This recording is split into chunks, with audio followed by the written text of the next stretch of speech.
Bonjour David, Bonjour. Robert, on est sur le toit des Utopiales, il y a un succès incroyable aux Utopiales, il y a du monde partout. Ouais. Tu es le président de la Fédération Française de Jeux de Rôle, est-ce que tu peux nous parler de la FFJDR du coup? Ouais, bien sûr. Je préside la Fédération Française de Jeux de Rôle depuis 3 ans maintenant. C'est à peu près la moitié de mon deuxième mandat. J'ai succédé à la précédente présidente qui est Sybille Marchetto, qui est présente sur le festival aussi. Elle est partie sur d'autres activités. Elle s'occupe maintenant de la Worldcon in France pour essayer d'avoir une Worldcon en France en 2023 à Nice, à Cannes. Et donc, les présidents de la Fédération Française de Jeux de Rôle, c'est un peu comme les docteurs. Hein, Ouais. il y a différentes générations comme ça, on se régénère, on change un peu à chaque fois. Et donc là, voilà, c'est moi qui m'y colle pour ce deuxième et dernier mandat. La Fédération Française de Jeux de Rôle, c'est une association qui existe depuis 1996, qui a succédé à la Fédération des Jeux de Simulation qui avait été créée par François-Marcel Pratval au début des années 80, fin 70, début 80. Nous, on existe depuis le milieu des années 90. C'est une association qui a été créée pour mettre en valeur, défendre et illustrer la pratique du jeu de rôle à une époque, la fin des années 90, où ce loisir était un peu attaqué par différents médias, par différentes personnes qui le prenaient à partie en faisant un peu de diabolisation, Ouais. un peu de manipulation. Et puis nos objets associatifs, nos missions associatives ont évolué au fur et à mesure du temps. Maintenant, on a moins ce rôle de défense du jeu de rôle parce que ça peut encore arriver qu'on soit pris à partie, Ourbi et Torbi, mais on est plutôt maintenant dans la valorisation, l'aide à l'organisation. Nos interlocuteurs sont plutôt les présidents de clubs, les présidents d'associations ou de fédérations locales ou de guildes, les organisateurs d'événements, éventuellement les éditeurs, voilà. Il y a un vrai changement parce qu'en 96, effectivement, là, le jeu de rôle était vraiment dans une tempête et vous avez développé la défense du jeu de rôle, Oui. fait la diffusion, qu'est-ce que le jeu de rôle, qu'est-ce que c'est réellement en réalité. Et là, on est dans un revirement. On est rentré depuis 2012, enfin moi c'est ce que je vois à peu près, Ouais. sur une période où le jeu de rôle c'est quasiment de la pop culture. Ouais. On le voit dans Stranger Things. Ouais. Et tout un tas de petites occurrences où le jeu de rôle apparaît comme ça. Maintenant, le geek c'est chic et le jeu de rôle est à la mode. Hein, c'est un retour de mode. Moi, je l'avais senti effectivement, oui, dès la fin des années 2000, début des années 2010. J'avais participé à l'aventure du magazine Dissident, par exemple, en 2010. Et dès cette époque-là, on percevait qu'il allait y avoir un renouveau, certains disent un nouvel âge d'or du jeu de rôle. J'ai vu que les gens de Black Book hier étaient impressionnés par le nombre de personnes qui avaient assisté à une conférence ici aux Utopiales. Il y avait aussi énormément de monde à Octogone et puis il y a régulièrement énormément de monde sur tous les événements rôlistes. Ce soir, il y a la nuit ludique où il y a du jeu de rôle et je pense que comme l'année dernière, c'est la 2e édition cette année, je pense que comme l'année dernière, ça va être un succès assez impressionnant. Oui, il y a un renouveau du jeu de rôle et puis aussi avec de nouveaux médias. Hein. Maintenant, on a beaucoup la vidéo. Et les parties filmées, etc., qui n'existaient pas auparavant. Ça fait quoi d'être à la mode? Je sais pas, c'est arrivé très vite. Le jeu de rôle, tu as parlé de Dissident et du coup je vais rebondir là-dessus. C'est l'arrivée du média numérique. Ouais. Des Dissidents étaient diffusés en PDF par exemple. Absolument, ouais. C'était un MOOC papier PDF, c'était le premier MOOC avant Cassius Belli. Et ça vous a amené, enfin ça nous a amené à toute la communauté jeu de rôle, une nouvelle génération de joueurs. On avait nos joueurs papier qui partaient des universités, etc. Puis après ça, c'était un peu rentré dans toutes les maisons. Mais là maintenant le numérique, c'est partout, c'est tout le monde, c'est Roll20, c'est des parties filmées à longueur d'année. Qu'est-ce que ça change cette nouvelle génération de joueurs? Est-ce qu'on leur parle de la même façon, joueurs papier qu'aux joueurs numériques?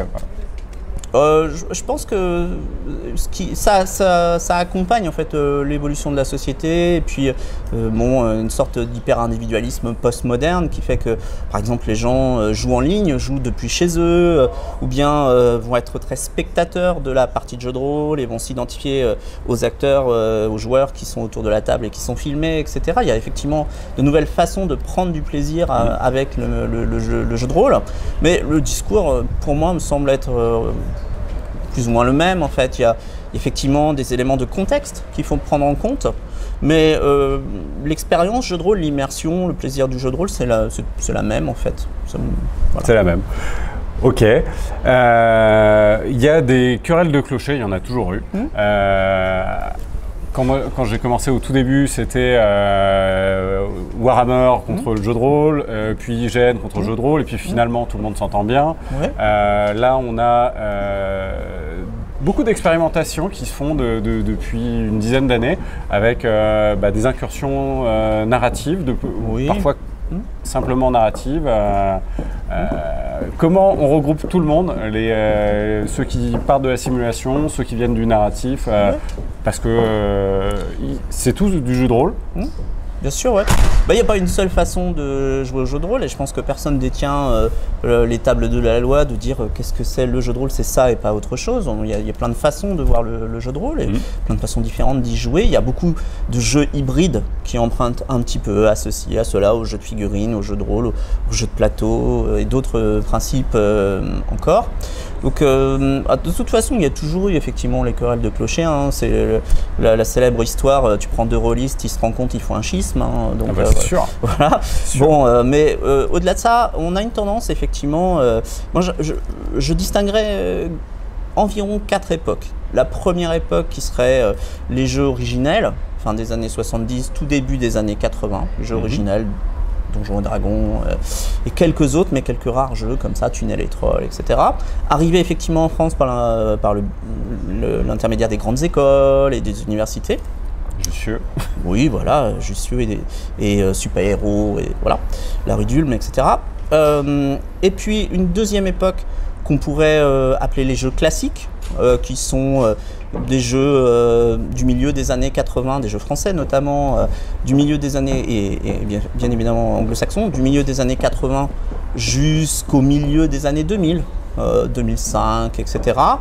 Puis des jeux un peu anciens avec l'arrivée du narrativisme, avec l'arrivée de nouvelles façons de jouer, mais qui sont maintenant un peu anciens, qui sont maintenant complètement institutionnalisés et un peu anciens. Et puis là, depuis 1 an, 2 ans, ça a tendance à se réagréger, à se réhomogénéiser, et tout le monde joue un peu à tout, sans en faire justement un camp ou un camp retranché, ou en sortant d'une posture un peu obsidionale, une posture un petit peu communautariste en fait, hein, parce que c'est vrai que dans une dizaine d'années on a eu pas mal de querelles communautaires où le jeu de rôle était pris à partie, était parfois peut-être un peu un prétexte pour d'autres choses, d'autres querelles. Et là, ça semble un peu passé, ça. Je pense que la vague narrativiste est en train de retomber et on va vers quelque chose de nouveau. Il y avait un article très intéressant. Un mélange des deux. Un mélange des deux, peut-être, ou encore autre chose, dont il sortira peut-être encore autre chose. Il y avait un article très intéressant dans le dernier jeu de rôle mag, celui qui est actuellement au kiosque, là, qui essayait de dépasser un peu cette histoire du narrativisme. Voilà, on va vers... eh oui, il y a un avion qui passe. On va vers quelque chose de nouveau. Je ne sais pas exactement ce que ça donnera. Il y a de nouvelles initiatives, de nouvelles formes, mais ça se réagrège. Ok, bon, voilà. Très bien. Vous avez des actions ponctuelles, donc les conventions, les festivals. Quelles sont les prochaines dates où si les gens veulent tester et vous rencontrer? Bien sûr, j'invite tout le monde à venir. Alors ce sera le 11 et 12 janvier à la Bibliothèque nationale de France. On a un partenariat avec la Bibliothèque nationale de France où il y a en ce moment la très belle exposition Tolkien et on en fera l'animation ludique, l'animation jeu de rôle. En in à la BNF où là il y aura du jeu de rôle en grand groupe et puis du jeu de rôle sur des tables classiques, et puis en off avec la boutique Magic Bazar qui se trouve en face de la BNF où là il y aura peut-être une diversification avec des jeux de société, des jeux de plateau, tout l'univers de Tolkien, le 11 et le 12 janvier, voilà. on aura de nombreux meneurs et partenaires qui seront là pour faire cette animation. C'est pas la première fois qu'on travaille avec la BNF, on l'avait déjà fait lors d'une exposition sur Arthur, une exposition sur les portulans. Voilà, ils font appel à nous quand le thème de l'exposition s'y prête et ils ont envie de diversifier leur médiation culturelle. Et puis ensuite, on pourra se retrouver au Festival international des Jeux à Cannes. Puisque chaque année, février. Voilà, mois de février, j'ai eu l'honneur de remettre le premier prix du jeu de rôle l'année dernière. C'était le tout premier Graal d'Or, donc première édition du prix du jeu de rôle. J'étais vraiment content de faire ça au Palais des Festivals. Et cette année, c'est la vice-présidente de la Fédé, qui s'appelle Sophie, qui a participé au jury et qui va aller remettre un prix. Sophie était aussi présente jeudi là, au Salon Fantastique. Puisque au Salon Fantastique, il y avait un prix pour le jeu de rôle amateur. Donc elle a participé au jury et elle a pris beaucoup de plaisir à ça aussi. Et puis ensuite, on nous retrouve... l'année dernière, on était sur une quarantaine de conventions, une quarantaine de dates. Alors, on était récemment à Octogone. On sera prochainement à Eclipse. Rennes en avril. En avril. On est aujourd'hui sur les Utopiales, etc. Voilà. Bon, du coup, vu qu'il y a une quarantaine de dates, où est-ce qu'on vous retrouve? Vous avez une page web, des réseaux sociaux à retenir? Oui, alors il y a d'abord la célèbre page Facebook de la Fédération française de jeux de rôle. On a aussi le site de la Fédération française de jeux de rôle. Voilà, et puis on a aussi un Instagram, un Twitter qu'on n'utilise pas beaucoup, mais un Instagram qu'on vient de lancer, donc on devrait pouvoir nous retrouver prochainement sur Instagram. Ok, donc ça se développe, vous suivez le public sur les différents médias qui arrivent. Merci pour cet entretien. Je crois que tu as des parties à faire tester, des jeux de rôle à faire tester. Oui, je vais mener une partie de Rêve de Dragon. Là. Bon, parfait. Et ce soir, pendant la nuit ludique, ça va être Maléfice. Bon, un petit côté retour aux anciens. Oui. Ou la nouvelle version de Maléfice. Alors ça va être la nouvelle version de Maléfice. Bon, on va voir ça en off. Voilà. On va voir ça en off, mais j'ai jamais quitté les classiques. Mais je joue aussi beaucoup aux jeux actuels, et notamment dans ma bibliothèque, j'ai pas mal de jeux des années 2010. Voilà, j'ai jamais trop lâché la nouveauté parce que j'ai fait Dissident, donc on recevait les nouveautés, etc. Et puis parce que je m'intéresse toujours à ce qui sort, à ce qui se fait, aux mécanismes, aux innovations, à la théorie aussi, aux théories rôlistes, etc. Donc j'essaie de me tenir toujours au courant et à la page. Ok, merci. Voilà. Merci beaucoup. Bonne fin de festival. Toi aussi. Et à bientôt. Salut.